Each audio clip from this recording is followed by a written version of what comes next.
అహ్మదాబాద్ విమాన ప్రమాదంపై కొనసాగుతున్న దర్యాప్తు. బోయింగ్ విమానం ప్రమాదానికి ర్యాటే కారణమా? ఇంజిన్స్ ఫెయిల్ అయినా పవర్ జనరేట్ చేస్తుందా? కీలక సమయంలో ర్యాట్ ఓపెన్ అయిందా? ర్యాట్ పై ఫోకస్ చేసిన దర్యాప్తు సంస్థలు.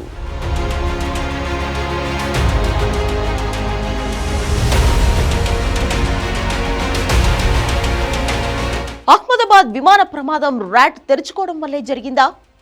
ర్యాట్ ఎలాంటి సందర్భాల్లో ఉపయోగిస్తారు? ఎంతటి ప్రమాదాలైనా ర్యాట్తో బయటపడొచ్చా? అసలు ర్యాట్ ఎక్కడ ఉంటుంది?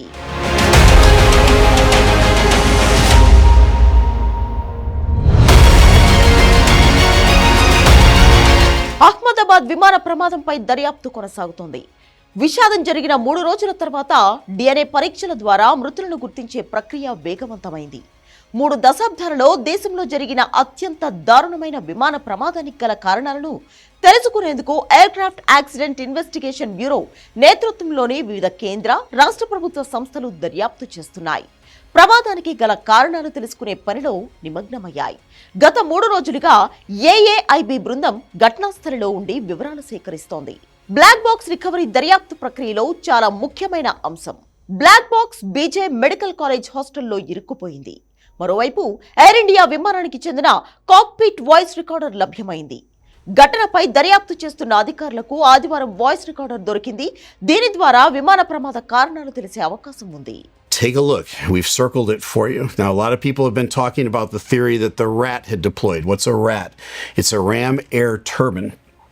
It deploys on many airplanes have it. 787 has it. 777 has it.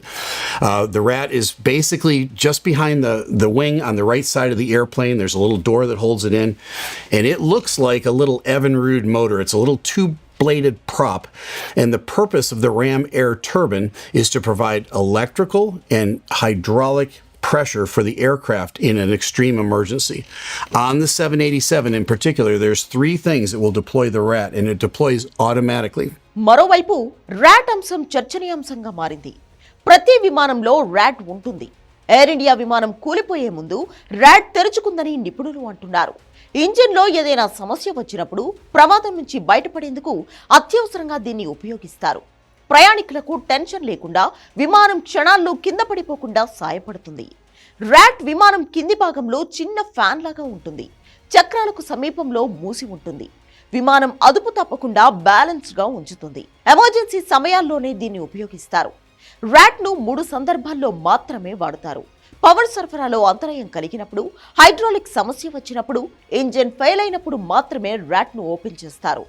విద్యుత్ సరఫరాలో అంతరాయం ఏర్పడితే విమానంలో ఏ వ్యవస్థ పనిచేయదు. దీంతో ఫ్లైట్ కూలిపోయే అవకాశం ఉంటుంది.